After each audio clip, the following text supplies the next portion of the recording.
आनंदवन आज विस्तारलंय 200 हेक्टर मध्ये. एवढ्या परिसरात हजारो लोक राहतात. आज आनंदवनची स्वतंत्र ग्रामपंचायत आहे. या गावात 2 हॉस्पिटल्स आहेत. आनंदवनात रोज एक नाही तर 2 व्यक्ती भरती होतच असतात. केवळ कुष्ठरोग्यांसाठी ही मर्यादा इथे नाहीये.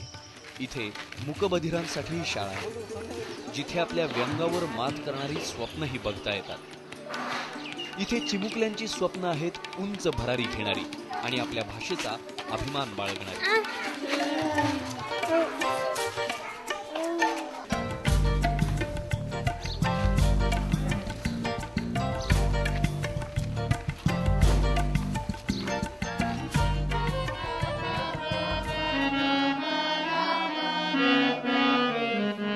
तर हे मुलं अंध असून सुद्धा यांना संगीताच्या माध्यमातून, स्वराच्या माध्यमातून, त्या दृष्टिकोनातून त्यांना काहीतरी आत्मनिर्भर हे मुलं झाले पाहिजे. आनंदवनातल्या अंधशाळेतली महत्वाची शिकवण आहे डोळसांसारखं राहा, डोळसांशी स्पर्धा करा.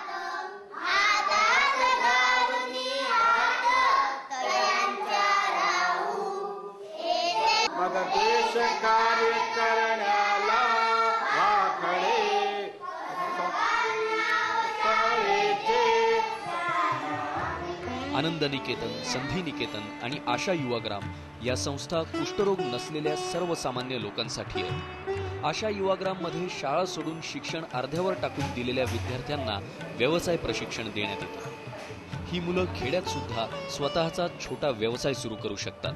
तर आनंद निकेतन मध्ये आजपर्यंत बाहेरच्या विद्यार्थ्यांनीही शिक्षण घेतले. पण आनंद निकेतन सुरू झालं ते वेगळ्याच उद्देशाने. ही जी दुखितांची भूमी आहे, वेदनेची भूमी आहे. पण या भूमीमध्ये एखादा मुलगा ग्रॅज्युएट झाला तर त्यांनी समाजामध्ये जाऊन वेदनेशी नातं जोडावं. कुठल्या महाविद्यालयात मी शिकलो तर मी आनंदवनाच्या महाविद्यालयात शिकलो.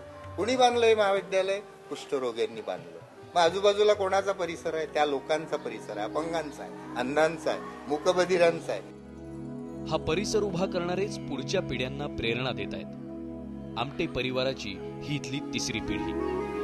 ही जी अंधशाळेतली मुलं आहेत, आता हे जे शिक्षक आहेत, अंधशाळेचे प्रिन्सिपल जे आहेत कडू गुरुजी, तर हे पण आनंदवनमध्ये अगदी त्यांच्या तरुण वयापासून आहेत आणि त्यांच्याकडनं आम्हाला खरंच खूप शिकण्यासारखं आहे. की मी पण ती प्रोसेस ऑब्झर्व करत असते की हे कसे त्या मुलांकडनं कामं करून घेतात. आणि मला खूप आश्चर्य वाटतं जेव्हा अंधशाळेची मुलं इतर वेळांमध्ये किंवा मूकबधिर शाळेची मुलं ही सुट्टी असेल जेव्हा त्यांना, त्या वेळांमध्ये ती मुलं श्रमदान करतात. आपलं आता तलाव जे खोदलेले आहेत त्यामध्ये खूप अंध आणि मूकबधिर मुलांचं कॉन्ट्रीब्युशन आहे. संधी निकेतनच्या अपंग मुलांचं कॉन्ट्रीब्युशन आहे. पाणी साठवण्यासाठी प्रयोग करत करत इथल्याच लोकांनी 22 विहिरी आणि 10 तलाव बांधले. या आधीच्या 2 पिढ्यांनी भविष्यासाठी करून ठेवलेली ही मोठी पुंजी आहे. इथे एवढे प्रकल्प आहेत वेगवेगळे, नंतर इथे वेगवेगळ्या ट्रेड्स आहेत एवढ्या. तर आमचा तोच विचार आहे की हळूहळू आनंदवनला सेल्फ सफिशियंट बनवण्याचा प्रयत्न करायचा. आनंदवन आज पूर्णपणे स्वयंपूर्ण नाही. इथल्या कामाचा पसारा दिवसेंदिवस वाढतोय. रोजचा प्रश्न असतो की भाजी कुठली करायची आहे, साखर, आमकड हमकं सगळं आहे की नाही. तसा आमचा 3000 माणसांचा संसार आहे. तर त्यामध्ये रोजच्या सगळ्या या उठाठेवी बघायला लागतात. आनंदवनात उत्पन्नाचं महत्वाचं साधन आहे दुग्ध व्यवसाय. दूध आणि तुपाचं उत्पादन मोठ्या प्रमाणात होतं. याशिवाय तलावांचा वापर फक्त पाण्याची सोय म्हणून न करता मासेमारीसाठी केला जातो. इमू पालनातूनही चांगलं उत्पादन मिळतं. आफ्रिकेतून आणलेल्या इमू पक्षाच्या जोडीतून हा व्यवसाय सुरू झाला. इमूच्या एका अंड्याची किंमत असते 800 रुपये. अन्नाची सोय व्हावी म्हणून या माळरानात आता फळबागा बहरल्या. 1997 मध्ये डॉक्टर विकास आमटेंनी मोठ्या प्रमाणावर वृक्षांची लागवड सुरू केली.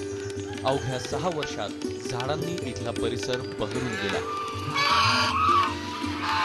स्थलांतरित पक्षी आणि इथले कायमचे रहिवासी असलेले हंस पर्यावरण आणि आनंदवनाच्या मैत्रीची साक्ष देतात.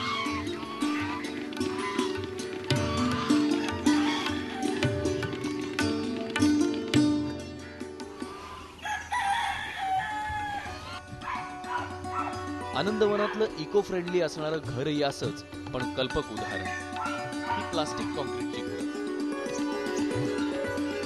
फक्त विटा आणि सिमेंट मधून तयार केलेलं अनोखं छप्पर.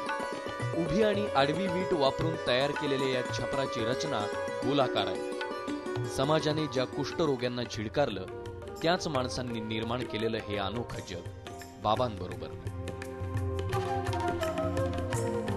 आनंदवनात उभं राहिलेलं सगळं काम केवळ कष्टातून झालेलं नाही, तर त्याला कौशल्याची जोड आहे. इथल्या अपंग कुष्ठरोगींना निर्मितीचा आनंद घ्यायला आनंदवनाने शिकवलंय. त्यातले कोणीही व्यावसायिक नव्हते की उद्योगधंद्याच्या पदव्या घेऊन आले नव्हते. जो माणूस ज्या वयापर्यंत आणि बेस्ट पॉसिबल त्याला आहे तोपर्यंत जे करू शकतो ते करायचं. बाबांनी विकास आमटेंच्या मदतीने एक सुंदर गुलाबांची बाग फुलवली.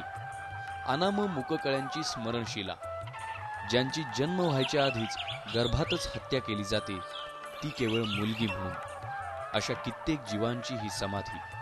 प्रत्येक कळीला फूल होऊन जगण्याचा अधिकार आहे, पण त्याआधीच खुडून टाकण्यात येतं. अशा कळ्यांच्या स्मृतीसाठी ही बाग. यासाठी बाबांनी जाणीवपूर्वक गुलाबच निवडलं. जगातून नाहीशा झालेल्या एक एक फुलाची भेट देणाऱ्याला जाणीव व्हावी म्हणून. या बागेची देखभाल करतात कुष्ठरोगी आणि विद्यार्थी. इथे काम करणारा पहिला गट आता म्हातारपणामुळे थकलाय, पण थकलेला असतानाही एरवी रोग होतो शरीराला पण खातो मनाला. पण इथे वेगळंच झालं. उतरत्या वयातही काम करण्याची चिकाटी संपली नाही. 3 चाकी सायकल आहे, त्या सायकलवर जातो. आपलं एकाच भाऊ म्हणते आता बसून खा, पण घरी गंमत नाही जातो. हात पाय गेले तरी शरीरात अजूनही अव्वल दर्जाचं कौशल्य असू शकतं, हे बाबांचं तत्वज्ञान याच लोकांनी प्रत्यक्षात आणलं. माझा मित्र एक आर्मीत मेजर प्रवीण खानजोडे, तर एकदा तो दुपारी असाच आला. एक त्याचा मित्र होता, यार म्हणे इसको आनंदवन दिखाना है. म्हटलं ठीक आहे. तर तो दाखवून आला. 2-3 तासांनी तो माझ्याकडे आला. तर त्याच्या मित्राच्या चेहऱ्यावर म्हणजे उजळला होता त्याचा चेहरा, एक कॉन्फिडन्स दिसत होता. मला काही कळलं नाही. मग त्यांनी मला 1000 रुपयाचा चेक दिला. तर म्हणे एक माझ्या आयुष्यात एक चेंज आलाय. म्हटलं काय झालं. एक शकुंतला नावाची आमची एक मुलगी आहे, स्पास्टिक आहे. स्पास्टिक लोक वेडे नसतात. एक वाटतं बाहेर की स्पास्टिक म्हणजे असे वेडे वाकडे थोडेसे असतात हात वगैरे, पण ती वेडी नसतात. तर ती शकुंतला नावाची मुलगी, तिला हाताने काहीच करता येत नाही. ती पायानी ग्रीटिंग कार्ड तयार करते. तिला जेव्हा त्यांनी पाहिलं तेव्हा त्याचा मुलगा 1 वर्षाचा स्पास्टिक आहे, पण तो खचला होता की मी कसं आयुष्यात काय करणार. आणि नंतर त्याला ती जिद्द मिळाली. कौशल्य जगण्यासाठी पूरक असं आणि आनंद देणार, स्वतःला आणि इतरांनाही. आनंदवनचा आपला हा खास ऑर्केस्ट्रा. यात 40 कुष्ठरोगी, अंध, अपंग, मुके, बहिरे, परितक्ता असे अनेक जण आहेत.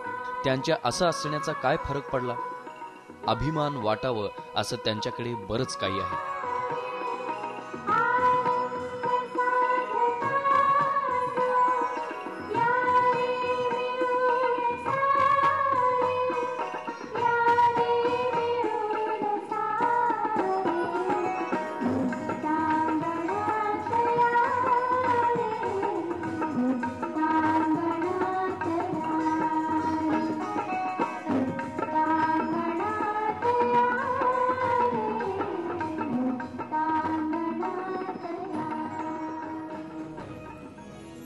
बाबा म्हणतात, या रस्त्याच्या दुतर्फा असणाऱ्या जंगलाकडे बघ जरा. या इथेच माझे सगळे मित्र पहुडले आहेत. माझ्या मृतदेहावर कोणीही शिलास्मारक बांधू नये. मृत्यूनंतर अनामिकाप्रमाणे जमिनीखाली राहण्याची माझी इच्छा आहे. या क्षणभंगूर जगातील हे आपलं क्षणभंगूर अस्तित्व असतं. त्याचा फोटो तरी कशाला हवा.